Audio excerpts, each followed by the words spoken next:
Hello friends, good afternoon. Welcome to అడా 24 Telugu. So మనం discuss చేసుకోబోతున్నాము AP గ్రామ సచివాలయానికి సంబంధించిన జాగ్రఫీ క్వశ్చన్స్. సో నిన్న కూడా మనం కొన్ని డిస్కస్ చేసుకోవడం జరిగింది. సో రిమైనింగ్ వాటిని ఈరోజు మనం డిస్కస్ చేసుకునే ప్రయత్నం చేద్దాం, ఓకేనా? సో బిఫోర్ దట్ చిన్న అడ్వర్టైజ్మెంట్. సో మన అడా 24/7 తెలుగులో గ్రామ సచివాలయానికి సంబంధించిన బ్యాచ్ ఆల్రెడీ నవంబర్ ఎండింగ్ నుంచి రన్ అవుతుంది. ఎందుకంటే మనకు జనవరి మంత్లో 14,500 పోస్టులకు వేకెన్సీస్ తోటి మనకు నోటిఫికేషన్ వచ్చే అవకాశం ఉంది. ఎందుకంటే ఆల్రెడీ మనకు ప్రీవియస్ ఏమేం పోస్టులు ఎన్ని వాట్ ఈజ్ వాట్ అనే విషయాలన్నీ మనకు రావడం అనేది జరిగింది. బట్ ఫర్దర్గా మనం ఇక్కడ తీసుకుంటే గ్రామ సచివాలయం 3.0లో భాగంగా మనకు యానిమల్ హస్బెండరీ అసిస్టెంట్ నోటిఫికేషన్ వచ్చింది. ఎగ్జామ్ కూడా ఉంది. హాల్ టికెట్ నిన్ననే స్టార్ట్ అయినాయి. అండ్ ఇట్లా మనం తీసుకుంటే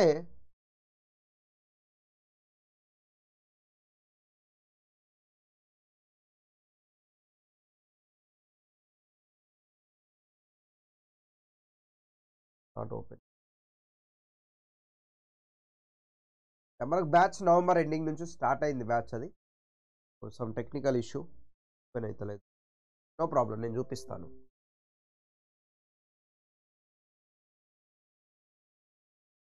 సో ఇట్లా మనకు గ్రామ సచివాలయం బ్యాచ్ మనకు స్టార్ట్ అయింది. ఇక్కడ నవంబర్ 15th నుంచి మనకి బ్యాచ్ స్టార్ట్ అయిన ఉండే. సో దాంట్లో మనకు క్లాసెస్ అనేవి మనకు జరుగుతూ ఉన్నాయి. సో ఇది హెల్ప్ఫుల్ అవుతుంది మీకు. ఒకవేళ ఎవరైనా జాయిన్ అవ్వాలనుకుంటే Y703 అనే కూపన్ కోడ్ని యూజ్ చేసి మీరు జాయిన్ అవ్వచ్చు ఈ పర్టికులర్ బ్యాచ్కి సంబంధించి, ఓకేనా? అండ్ ఫర్దర్గా మెగా ప్యాక్ కానీ, గ్రూప్ 2, గ్రూప్ 1 ప్రిలిమ్స్ ఇవన్నీ బ్యాచెస్ మనకు రన్ అవుతున్నాయి. SSGD కానీ, ఇంటెలిజెన్స్ బ్యూరో కానీ. సో దాంట్లో కూడా మీరు జాయిన్ అవ్వాలనుకుంటే జాయిన్ అవ్వచ్చు, ఓకేనా? వాళ్ళ మీ దగ్గర యాప్ కనుక లేకపోతే డిస్క్రిప్షన్లో లింక్ ఉంటుంది. అక్కడ నుంచి మీరు డిస్క్రిప్షన్లో లింక్ ఉంటుంది. ఆ లింక్ నుంచి మీరు యాప్ని మీరు ఇన్స్టాల్ చేసుకోవచ్చు. ఇన్స్టాల్ చేసుకొని కరెంట్ అఫైర్స్ కానీ, జాబ్ అలర్ట్స్ కానీ, daily quizzes, subject wise quizzes వీటన్నిటిని మీరు పొందుకోవచ్చు.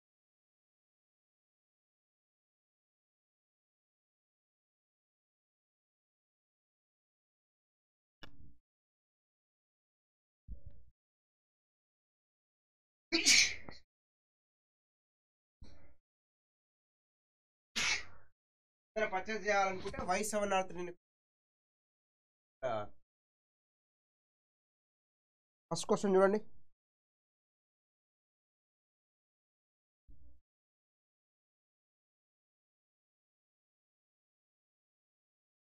So the Sankos River famous boundary between of the following two states. సంకోస్ నది అనేది క్రింది ఏ రాష్ట్రాలలో, ఏ రెండు రాష్ట్రాల మధ్యన సరిహద్దుగా ఉంది అనేసి అడుగుతున్నారు. సో దీన్ని కనుక ఒకసారి మనం అబ్జర్వేషన్ చేస్తే, ఈ పర్టికులర్ దాన్ని మనము ఒకవేళ మనం అబ్జర్వేషన్ చేస్తే బీహార్, పశ్చిమ బెంగాల్ అంటున్నాడు, అస్సాం, అరుణాచల్ ప్రదేశ్ అంటున్నాడు, and then followed by Assam మరియు పశ్చిమ బెంగాల్, అస్సాం, అరుణాచల్ ప్రదేశ్, బీహార్, జార్ఖండ్ మధ్యన అని చెప్తా ఉన్నాడు. దీన్ని మనం ప్రయత్నం చేద్దాము.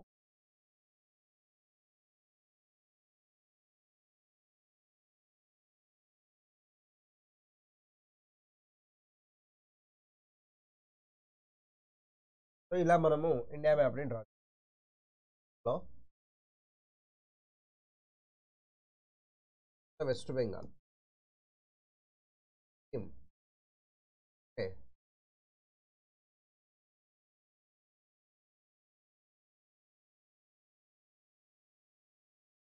అస్సాం పర్టికులర్ ప్లేస్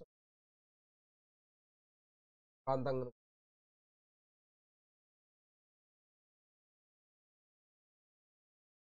ఈ ప్రాంతం ఇట్లా మనం తీసుకుంటున్నాము. ఏమంటున్నాడు అక్కడ? అస్సాం బీహార్ మధ్యలో ఉందా, అస్సాం వెస్ట్ బెంగాల్, అస్సాం అరుణాచల్ ప్రదేశ్, బీహార్ జార్ఖండ్ మధ్యలో ఉందా అని అంటున్నాడు. అసలు ఈ సంకోస్ రివర్ అసలు ఏంటిది? ఇది ఏదైతే మనము సంకోస్ నది అంటున్నామో ఇది బ్రహ్మపుత్ర. బ్రహ్మపుత్రకి ట్రిబ్యూటరీ నాన్న. బ్రహ్మపుత్ర నదికి ట్రిబ్యూటరీగా దీన్ని చూస్తా ఉంటాం. నదిని మనము బ్రహ్మపుత్ర నదికి ట్రిబ్యూటరీగా చూస్తూ ఉంటాం. దానికి సంబంధించి ఉంటాయి, మాట్లాడదాం. సో ఫర్ ఎగ్జాంపుల్ మనం బ్రహ్మపుత్ర రివర్ని తీసుకుంటే నాన్న, బ్రహ్మపుత్ర రివర్ మనకు వస్తుంది. అయితే నాన్న ఈ బ్రహ్మపుత్ర రివర్ అనేది, బ్రహ్మపుత్ర రివర్కి మనకు సంకోష్ రివర్ ఉపనది అయినప్పుడు, ఈ సంకోష్ రివర్ వచ్చేసి మనకు అస్సాంకును వెస్ట్ బెంగాల్కు రెండింటిని మధ్యన నుంచి వెళ్తుంది. ఓకేనా? So it is between states నాన్న, అస్సాం అండ్ రెండింటి మధ్యన, రెండింటిని షేర్ చేసుకుంటూ వస్తుంది. ఇదే వెస్ట్ బెంగాల్ కదా. ఇది ఈ విధంగా వచ్చి మనకు బ్రహ్మపుత్ర రివర్లో కలవడం జరుగుతుంది. ఓకేనా? One of the point. And అదేవిధంగా మనము బ్రహ్మపుత్ర నదికి సంబంధించిన ట్రిబ్యూటరీస్ని కనుక మనం కన్సిడర్ చేస్తేనన్నా, ఓకేనా, లోహిత్ నది ఉంటుంది, మానస్ ఉంటుంది, దిబాంగ్ ఉంటుంది, ధన్సిరి ఉంటుంది, సుబాన్సిరి ఉంటుంది, సంకోస్ ఉంటుంది, తీస్తా ఉంటుంది,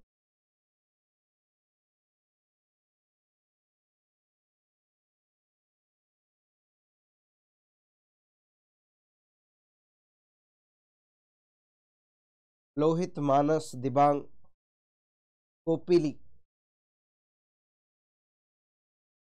ఓకేనా?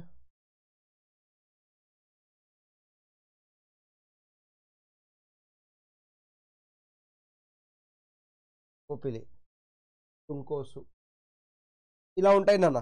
కొన్ని ఒకటి రెండు ఉంటాయి.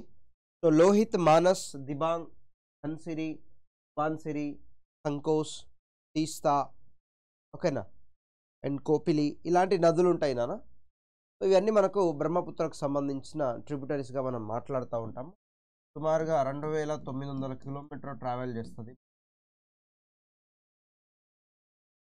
ఇండియాలో అయితే కేవలము అరుణాచల్ ప్రదేశ్ అండ్ అస్సాంలో ట్రావెల్ చేస్తుంది. అరుణాచల్ ప్రదేశ్, అస్సాంలో ట్రావెల్ చేస్తుంది ఇండియాలో. అండ్ దీని మీదనే మనకు ఈ బ్రహ్మపుత్ర నది మీదనే నేషనల్ వాటర్ వే ఉంటుంది నాన్న. అంటాం మనం జాతీయ జలమార్గం. జాతీయ జలమార్గం 2 అనేది మనకు బ్రహ్మపుత్ర నది మీదనే కనిపిస్తుంది. పాయింట్ని కూడా మీరు కన్సిడర్. అండ్ జాతీయ జలమార్గం, నేషనల్ వాటర్ వే అనేది ఎక్కడి నుంచి వెళ్తుంది అంటే నాన్న, సాదియా నుండి, సాదియా అంటే ఎక్కడ మనకు అస్సాం ప్రాంతంలో ఉంటుంది, గుర్తుపెట్టి. సాదియా నుండి పురి అనే ప్రాంతం ఉంది. అండ్ అదే మనకు బ్రహ్మపుత్ర రివర్ ఎక్కడ మనకు ఆరిజినేట్,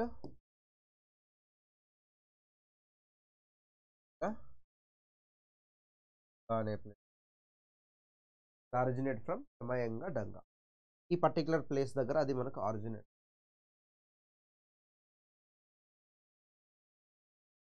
ఓకే, ఆన్సర్ ఏమొస్తుందా? కామెంట్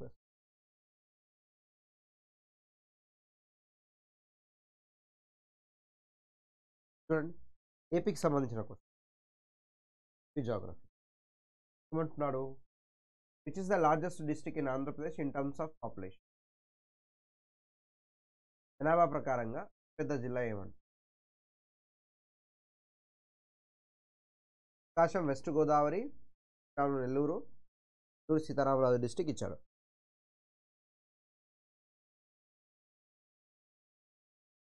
ఆన్సర్ ఏంటి?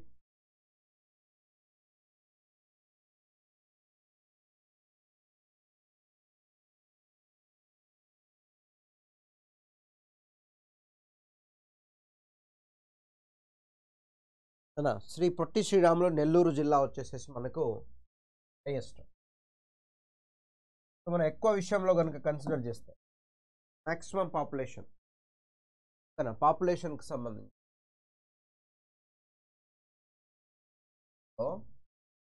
మాక్సిమం తీసుకుంటే ఎక్కువ జనాభా పరంగా ఎక్కువ ఉన్న జిల్లాలను కనుక మనం తీసుకుంటే ఫస్ట్ టైం వస్తుందన్న పొట్టి శ్రీరాములు నెల్లూరు వస్తుంది. సో పాయింట్ కూడా మనం కన్సిడర్ చేయొచ్చు. మెజారిటీ డిస్ట్రిక్ట్స్లలో 20 లక్షల కంటే పైనే జనాభా ఉన్నారు మ్యాక్సిమం. చాలా వరకు చాలా డిస్ట్రిక్ట్లలో 20 lakhs కంటే ఎవోనే ఉన్నారు పాపులేషన్ మనం కలిసి. ఫస్ట్ ఏంటి మనకు శ్రీరాములు నెల్లూరు. సో నెక్స్ట్ ప్రకాశం. థర్డ్ తీసుకుంటే ప్రకాశం, థర్డ్ కర్నూలు, అండ్ ఫోర్త్ తీసుకుంటే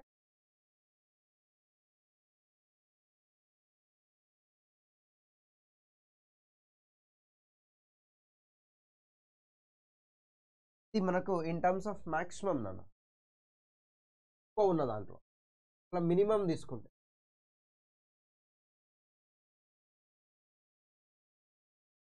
ఎక్కువ దాంట్లో మనం తీసుకున్నాం అనుకో ఏమొస్తుంది మనకు మన్యం డిస్ట్రిక్ట్, పార్వతీపురం మన్యం వస్తుంది, అల్లూరి వస్తుంది, కోనసీమ వస్తుంది.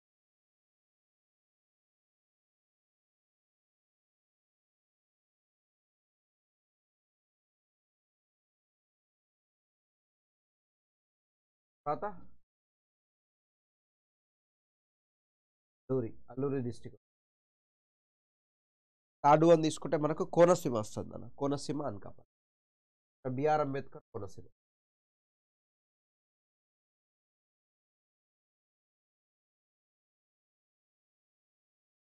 ఫోర్త్ వన్ తీసుకుంటే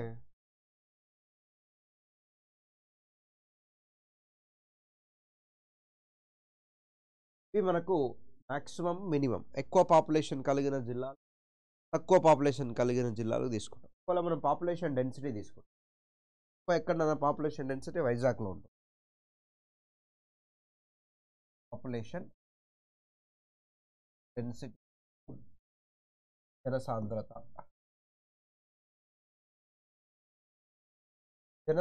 కనుక మనం ఎక్కువ జనసాంద్రత ఎక్కడ ఉన్నాను వైజాగ్లో కనిపిస్తుంది. మ్యాక్సిమం వచ్చేసేసి వైజాగ్ 1800 పైచిలకు. ఇండియాకి ఎంత? ఇండియాకి సంబంధించిన density 382, India population density 382. AP తీసుకుంటే 304 రాస్తాను నేను. పాపులేషన్ డెన్సిటీలో మనం ఇండియా తీసుకున్నాం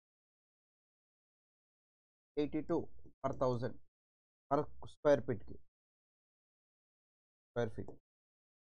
స్క్వేర్ కిలోమీటర్కి, పర్ స్క్వేర్ కిలోమీటర్. ఏపీ తీసుకున్నాం అనుకోండి 304. వైజాగ్ తీసుకుంటే ఎంత ఉంది? 1870. తర్వాత గుంటూరు. ఫస్ట్ మనకు వైజాగ్, గుంటూరు ఒక 860 వరకు ఉంటుంది. ఏంటిది? మ్యాక్స్కి సంబంధించి ఎక్కువ. అదే తక్కువ తీసుకున్నాం అనుకున్నాను అల్లూరు జిల్లా 70 నుంచి 80 మధ్య. Alluri 70.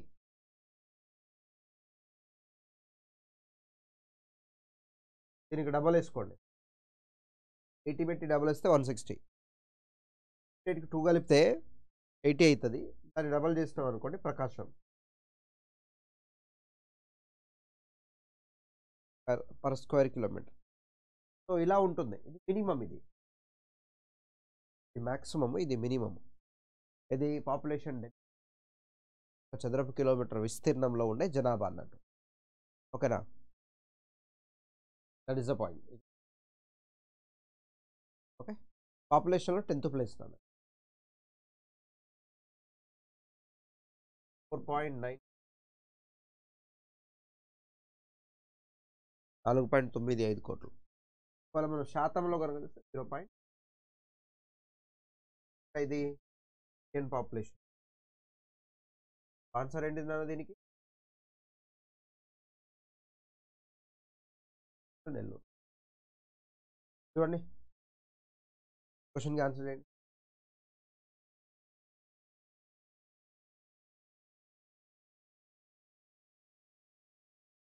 Which of the following is not a correct statement?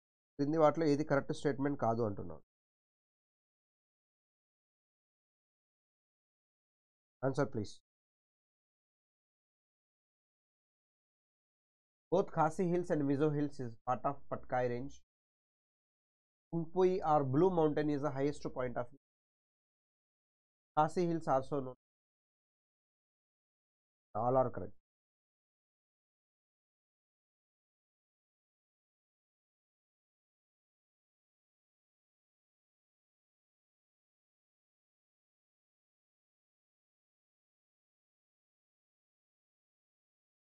This answer.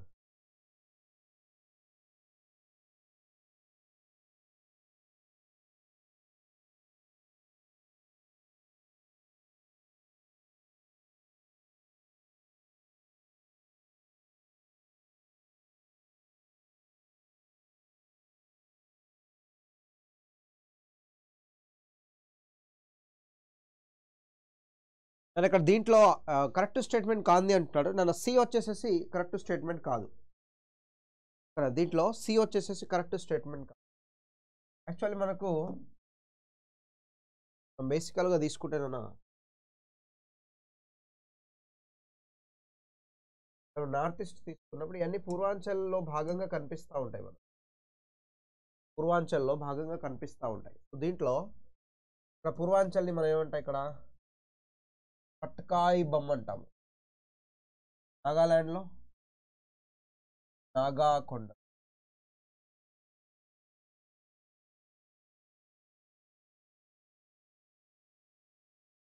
Arunachal ప్రదేశ్లో నాగాలాండ్, ఇక్కడ మణిపూర్, ఇక్కడ మణిపూర్.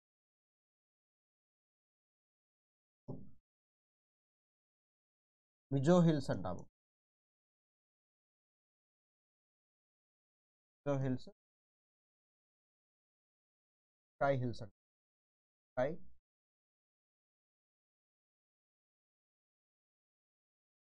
రెండింటిని కలిపి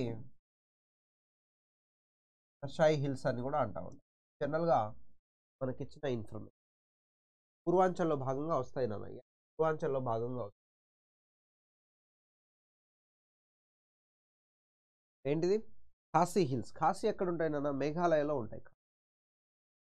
లుషాయ్ హిల్స్ అనేవి మనకు మిజో హిల్స్ని, టషాయ్ హిల్స్ని లుషాయ్ హిల్స్ అంటాం. ఇది మేఘాలయ. పర్టికులర్ వన్ అంతా మనకేంటిది మేఘాలయలో మనకు ఉండేదే గారో, ఖాసీ, ఎంత గారో నాన్న, ఖాసీ, జైంతియా. ఇక్కడ కనిపించే మూడు నేను ఇట్లా రాసినాను. వాడేమంటున్నాడు? ఖాసీ హిల్స్ని లుషాయి అంటున్నాడు. ఇక్కడ ఆప్షన్. బట్ ఈ లుషాయి అనేది దేనికి? మనకు మిజో హిల్స్ లేకుంటే టషాయి అంటాం. ఖాసీ హిల్స్ని లుషాయి అంటాడు. మిజో ఆర్ లుషాయి, ఈ రెండింటినే మనం టషాయి హిల్స్ అంటాం. ఎక్కడ ఉంటాయి మనకు? మిజోరాంలో ఉంటాయి. వాడు ఎక్కడ అంటున్నాడు? మేఘాలయలో అంటున్నాడు. ఆ స్టేట్మెంట్ దాన్ని కరెక్ట్. ఓకేనా? ఆ పర్టికులర్ స్టేట్మెంట్ ఒకటే, సి స్టేట్మెంట్ రాంగ్. జనరల్గా ఏం చేస్తుంటామనంటే, సో ఆప్షన్ డి, 4 ఆప్షన్లు కరెక్ట్ ఉన్న 4 స్టేట్మెంట్లకు ఉన్న ఆప్షన్స్ని మనం చూస్ చేస్తూ ఉంటాం. ఆల్ ది అబవ్ ఉన్న దాన్ని చూస్ చేస్తూ ఉంటాం. ఇలాంటివి చేస్తూ ఉంటాం జనరల్గా చేసుకుంటాం. బట్ అట్లా ఎప్పుడు చేయకూడదు. సో ఆల్వేస్ ఏంటిదంటే మనం క్వశ్చన్ని పర్ఫెక్ట్గా రీడ్ చేసి, సో దాని తర్వాతనే మనం ముందుకు వెళ్ళాలి తప్ప మనం ఆ పర్టికులర్ క్వశ్చన్ని చూసి ఆన్సర్ చేయకుండా, ఆప్షన్స్ని చదవకుండా డైరెక్ట్గా 4th ఆప్షన్ ఉంది కదా అనేసి 4th ఆప్షన్లోకి మనం డైరెక్ట్గా వెళ్ళిపోకూడదు. ఓకేనా ఫ్రెండ్స్? సో ఆన్సర్ ఏంటిది మనకు? 3rd స్టేట్మెంట్ అనేది రాంగ్ స్టేట్మెంట్ అడిగాడు కాబట్టి 3rd statement is the wrong state. Okay, next దానికి వెళ్దాం. చూడండి. So which among the following river rise from the Milam glacier in Kumaon Himalayans? Kumaon హిమాలయాలలోని మిలాన్ గ్లేషియర్ నుండి ఈ క్రింది నదులలో ఏది పుడుతుంది అంటున్నాడు. చూడండి, మిలాన్ గ్లేషియర్ నుండి. మిలాన్.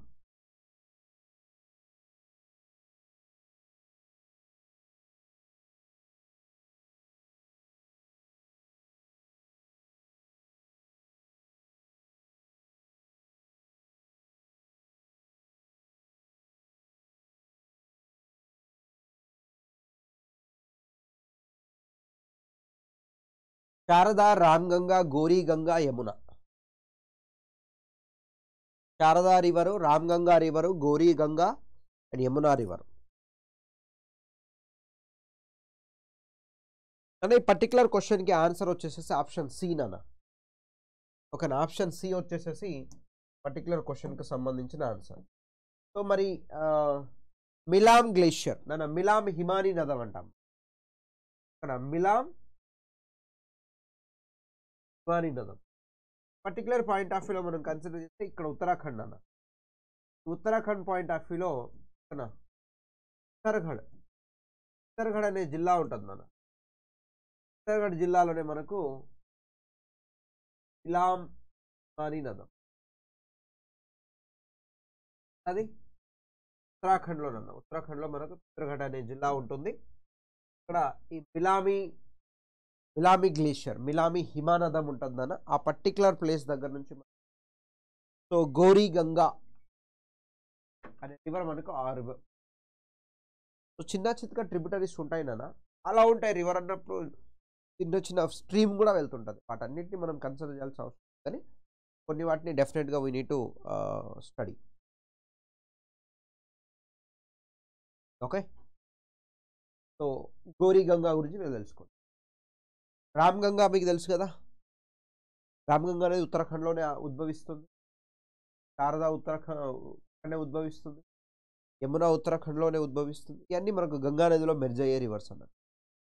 ఆల్మోస్ట్ ఇవన్నీ మనకు ఉత్తరాఖండ్లోనే ఉద్భవిస్తాయి. కుమేన్ హిమాలయాస్ అంటే మనకు ఉత్తరాఖండ్కి సంబంధించిన హిమాలయాస్. మన భారతదేశాన్ని చాలా హిమాలయాస్గా మనం డివైడ్ చేస్తాము. 4 రకాలుగా డివైడ్ చేస్తాం. ఓకేనా. పంజాబ్ హిమాలయాలు, కుమేన్ హిమాలయాలు, నేపాల్ హిమాలయాలు, సిక్కిం హిమాలయాలు అనేసి మనం మాట్లాడుతాం. మిగిలిన క్వశ్చన్ ఇట్లా మనం డిస్కస్ చేస్తూ ఉంటాం. ఇక్కడ ఏమన్నాడు, కుమేన్ హిమాలయాస్ అని అన్నాడు. Particular point.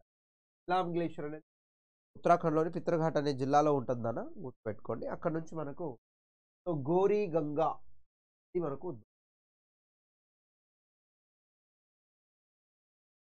చూడండి.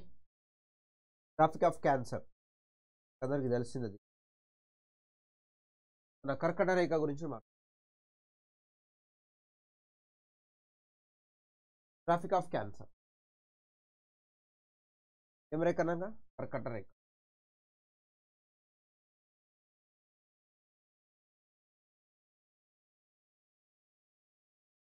passes through how many states in India? Traffic of cancer passes through how many states in India? Tropic of కర్కటకం భారతదేశంలోని ఏ రాష్ట్రాల గుండా వెళ్తుంది? ఇక్కడ క్వశ్చన్ ఒకసారి చూస్తే ఏ రాష్ట్రం గుండా.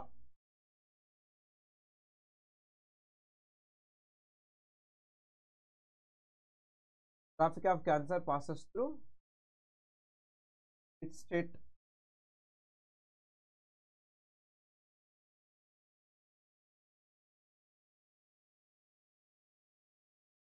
స్టేట్. ఈ క్వశ్చన్ చూడండి, కరెక్షన్ చేసుకోండి. ఆంధ్రప్రదేశ్ ఇచ్చాడు, ఉత్తరప్రదేశ్ ఇచ్చాడు, మహారాష్ట్ర ఇచ్చాడు, మధ్యప్రదేశ్ ఇచ్చాడు. Obviously you know very well answer is Madhya Pradesh నుంచే ట్రావెల్ చేస్తుంది, మీకు అందరికీ తెలుసు. మనం లైట్గా డ్రా చేద్దాము.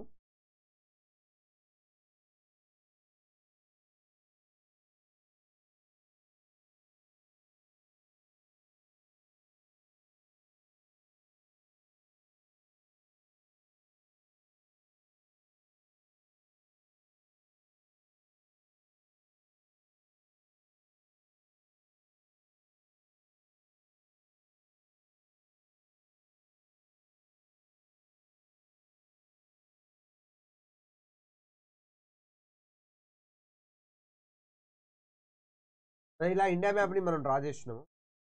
జనరల్గా ఇలా వెళ్తుంది అన్నట్టు 23.5 డిగ్రీ 20.5 ట్రాఫిక్ ఆఫ్ ఆన్సర్ నాన్న 23.5 డిగ్రీల కర్కట రేఖ. ఈ విధంగా ట్రావెల్ చేస్తుంది. ఎన్ని రాష్ట్రాలు నాన్న? రాష్ట్రాల్లో కూడా ట్రావెల్ చేస్తుంది. దాంట్లో మొదటగా ఎక్కడన్నా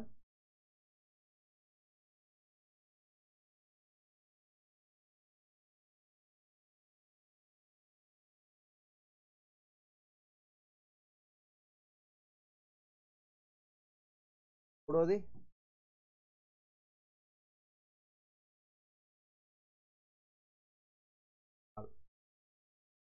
నాలుగోది నాన్న ఛత్తీస్గఢ్. పశ్చిమ బెంగాల్ తర్వాత వెంటనే మనకు జార్ఖండ్ వస్తుంది.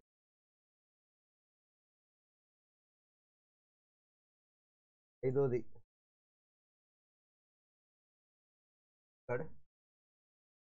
ఆరోది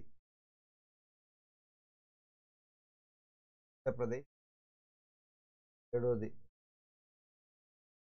రాజస్థాన్.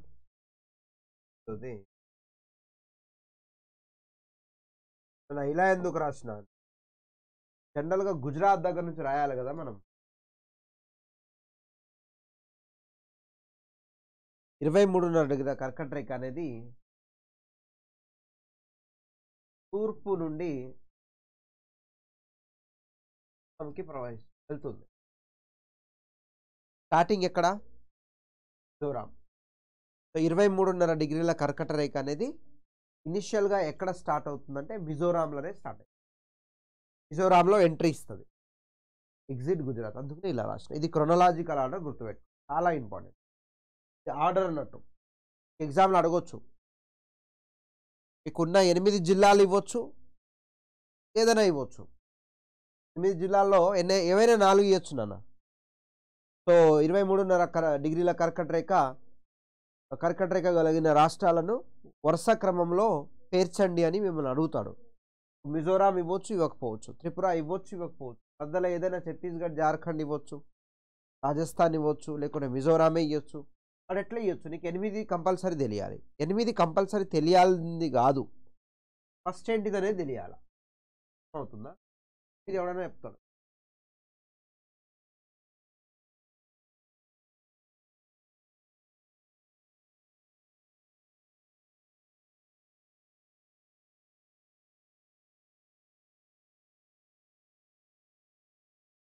కొత్తగా రాసిన 1 2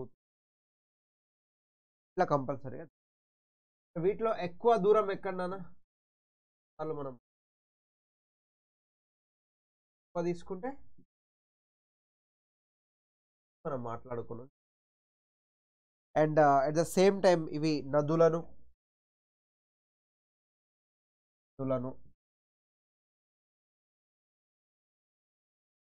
పర్వతాలను, కొండలు, అభయారణ్యాలను,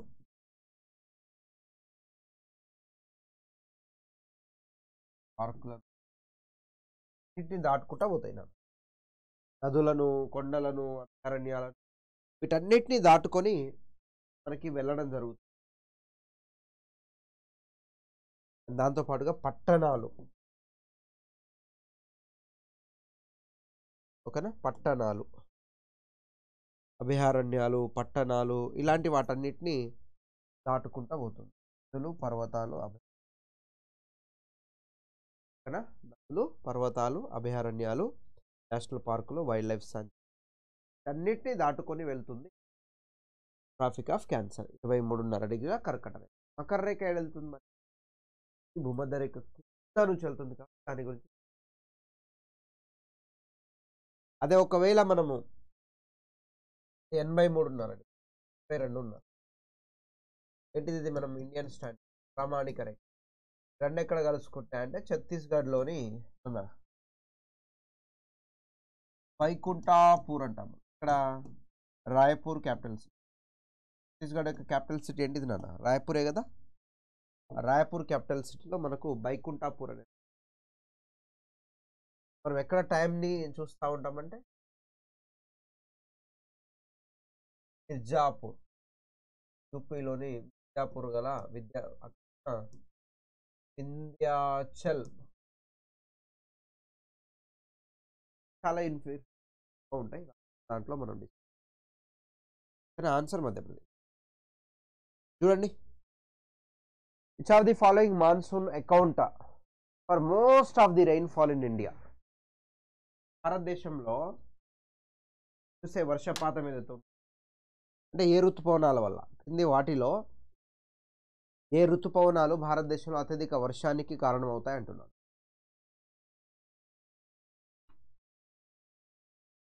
ఏ ఋతుపవనాల వల్ల భారతదేశంలో వర్షాలు అధికంగా పడతాయని అంటున్నాను నాన్న. ఆన్సర్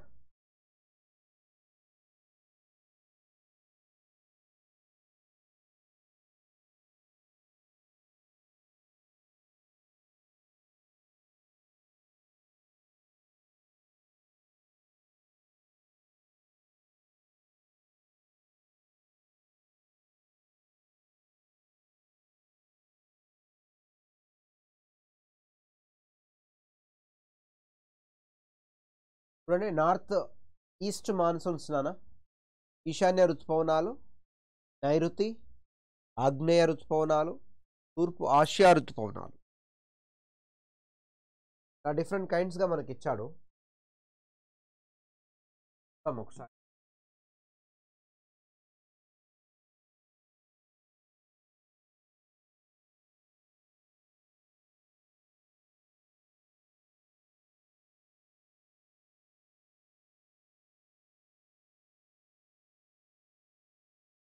మనం తీసుకుంటే రకరకాలు ఇచ్చాడు అన్న.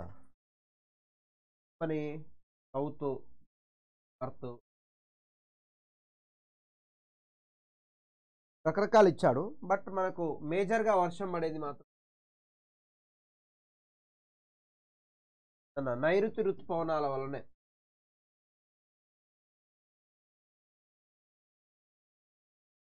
నైరుతి ఋతుపవనాల వల్ల మనకు అధిక వర్షం పడుతుంది. నైరుతి ఋతుపవనం యాక్చువల్లీ ఇలా దాడి చేస్తా ఉంది. అయితే ఇక్కడ మనకు కన్యాకుమారి కదా, మరి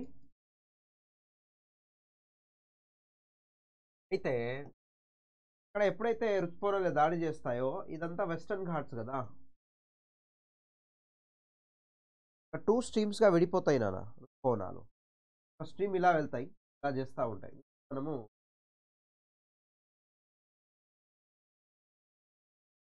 మనము అరేబియా శాఖ అంటాము. ఇంకో స్ట్రీము ఇలా వెళ్ళిపోతుంది, ఇలా వెళ్తూ ఉంటుంది. ఇండియా మీదకి రాదు. బంగాళాఖాతం అయితే అంతా ఏంటిది నాన్న, ఇది మయన్మార్ కదా. మయన్మార్లో పూర్వాంచల్ పర్వతాలు పర్వతాలను అరకాల్యోమా, పూర్వాంచల్ పర్వతాలను మయన్మార్లో అరకాల్యోమా పర్వతాలు అని చెప్తాం. అయితే ఎట్ ద టైం సేమ్ ఇలా తగిలినప్పుడు ఇటు వెళ్ళిపోతుంది. వెస్టర్న్ ఘాట్స్ కంటిన్యూస్ మౌంటైన్స్ కదా, అంటే హైట్ వచ్చేసేసి 1000 మీటర్ల కంటే పైనే ఉంటుంది. లెంత్ వచ్చేసి 1600 కిలోమీటర్లు ఉంటుంది. ఇండియాలోకి రావడానికి ప్రయత్నిస్తూ ఉంటాయి. ఎందుకంటే సెంట్రల్ ఇండియాకి రావు. దక్కన్ ప్లాటో విస్తరించుంటాయి. పాల్ఘాట్ ఉంటుంది, దాని పుణ్యమా పాల్ఘాట్ పుణ్యమాన తెలంగాణ కానీ ఒడిశా ప్రాంతంలో ఋతుపవనాలు లోపలికి జొరబడతాయి. పాల్ఘాట్ సేమ్ టైము ఈ ప్రాంతంలో భయంకరంగా వర్షాలు పడుతూ ఉంటాయి. అందువల్లనే వెస్టర్న్ ఘాట్స్ యొక్క వెస్ట్ పార్ట్ని మన ఎవర్ గ్రీన్ ఫారెస్ట్. ఇలా ఇవి డైరెక్ట్ లోపల ఎంటర్ అవ్వలేక ఇలా ఎలాంగ్ విత్ ట్రావెల్ చేసుకుంటూ గల్ఫ్ ఆఫ్ సెంట్రల్ ఇండియాలో ఇక్కడ వర్షాలు పడతాం. ఆల్రెడీ ఈ ప్రాంతంలో గుజరాత్లో కానీ మహారాష్ట్ర కేరళ ప్రాంతంలో వర్షాలు అధికంగా పడతా ఉంటాయి. సెంట్రల్ ఇండియాలో పడుతుంటాయి. పాల్ఘాట్ నుంచి ఏపీలో మనకు నార్త్ ఏపీలో ఆ ప్రాంతం తెలంగాణ ప్రాంతంలో వర్షం పడుతుంది. ఇది ఓకే. ఇమ్మీడియేట్‌గా జరిగే ప్రక్రియ అది. అయితే ఎప్పుడైతే బంగాళాఖాతం శాఖ నుంచి ఇలా వస్తా ఉంటాయో, ఇక్కడ మనకు మయన్మార్ దగ్గర ఉన్న అరకాలియోమా పర్వతాల వల్ల బిఫోర్ దట్ అరేబియా శాఖకు సంబంధించి కొన్ని ఋతుపవనాలు సెంట్రల్ ఇండియాకి వచ్చినాయి. కొన్ని ఇలా ముందుకెళ్తా ఉంటాయి నాన్న. అరావళి పర్వతాల నుండి ఇలా ట్రావెల్ చేస్తాయి. మౌంట్ అబూలో 175 సెంటీమీటర్ల వర్షపాతం పడుతుంది. కేవలం మౌంట్ అబూలో మాత్రమే. ఉంటుంది మౌంట్ అబూ అరావళి పర్వతాల్లో ఉన్న హిల్ స్టేషన్ అన్న రాజస్థాన్. అలా అరేబియా శాఖ అనేది గల్ఫ్ ఆఫ్ కంబర్ దగ్గర నుంచి కొంత లోపలికి కొంచెం పైకి వెళ్తా ఉంటాయి. సేమ్ ఇక్కడ రండి ఇప్పుడు. ఈ బే ఆఫ్ బెంగాల్ అనేది బే ఆఫ్ బెంగాల్‌కు సంబంధించిన శాఖ వచ్చేసేసి మయన్మార్‌లో ఉన్న అరకాలియోమా పర్వతాలు. మనం పూర్వాంచల్ అంటాం ఇండియాలో. అవే పర్వతాలను మయన్మార్‌లో అరకాలియోమా పర్వతాలు అంటాం. కానీ ఇక్కడ రాగానే ఈ అరకాలియోమా పర్వతాలను ఢీకొని ఇవి కూడా 2 స్ట్రీమ్స్‌గా విడిపోతాయి. ఒక స్ట్రీమ్ వచ్చేసేసి ఇలా మిజోరాం నుంచి, త్రిపుర మీద నుంచి, మన బంగ్లాదేశ్ మీద నుంచి ఇక్కడ మనకు పశ్చిమ బెంగాల్‌కెళ్తాయి నాన్న. ఇంకా కొన్ని మాత్రం ఇలా పైనకెళ్ళి ఇలా వెళ్ళుకుంటూ అరుణాచల్ ప్రదేశ్ ఇలా వెళ్ళి అస్సాం మీది గుండా వస్తాయి. అస్సాం, బీహార్ ఇలా వస్తాయి. అందువల్లనే నైరుతి ఋతుపవనాలు స్టార్ట్ అయినప్పుడు జూలై, ఆగస్టులో భారతదేశంలో అన్ని ఏరియాలో వర్షాలు పడుతుంటాయి. అస్సాంలో వరదలు భయంకరంగా వస్తూ ఉంటాయి. బెంగాల్‌లో వరదలు వస్తూ ఉంటాయి. బీహార్‌లో వరదలు వస్తాయి. అండ్ హిమాచల్ ప్రదేశ్‌లో అన్ని ఏరియాలు ఇలా వస్తూ ఉంటాయి నాన్న. ఇలా టచ్ అయ్యి ఉత్తరప్రదేశ్‌లో వరదలు వస్తుంటాయి. యమునా నది పొంగింది కదా మనకి.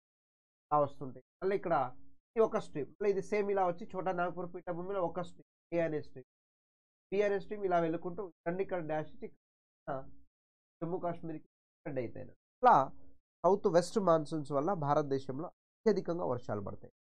అయితే ఈ సౌత్ వెస్ట్ మాన్సూన్స్ వల్ల ఒక ప్రాంతంలో వర్షాలు పడవు. No rain. పడిన మైనర్ చాలా తక్కువ. తమిళనాడు ప్రాంతంలో వర్షాలు.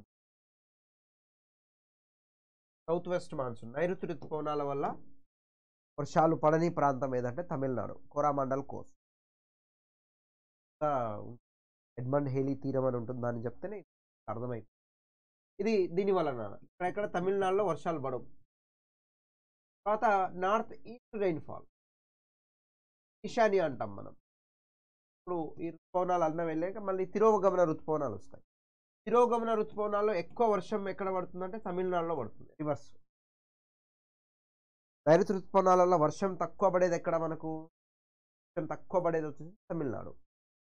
అదే ఈశాన్య ఋతుపవనాల వల్ల ఎక్కువ వర్షం ఎక్కడ పడుతుంది? తమిళనాడులోనే పడుతుంది. డిసప్పాయింట్.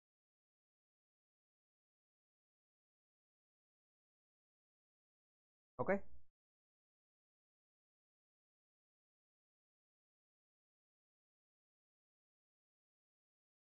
పెట్టుకోండి. ఇట్లా మనకు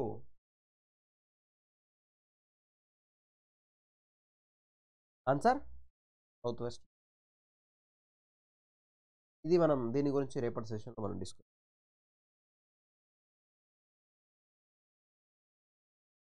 అలా మనకు ఆఫర్స్ అనేది అందుబాటులో అయితే ఉన్నాయి. యూటిలైజ్ చేసుకోండి. ఏపీఎస్సి కానీ, గ్రూప్ 1 కానీ, గ్రామ సచివాలయానికి సంబంధించినవి కానీ ఇవన్నీ మనకు అందుబాటులో అయితే ఉన్నాయి. సో రిమైనింగ్ సెషన్ ఇంకా మరిన్ని క్వశ్చన్స్ మనం రేపటి సెషన్లో డిస్కస్ చేద్దాం. ఎవరైనా బ్యాచ్ తీసుకోవాలనుకుంటే యూ కెన్ యూటిలైజ్ Y703 కొనుక్కోండి, వాడండి. డిస్కౌంట్ అయితే లభిస్తుంది. And like and share and subscribe the channel. Thank you so much. By by. Have a nice day.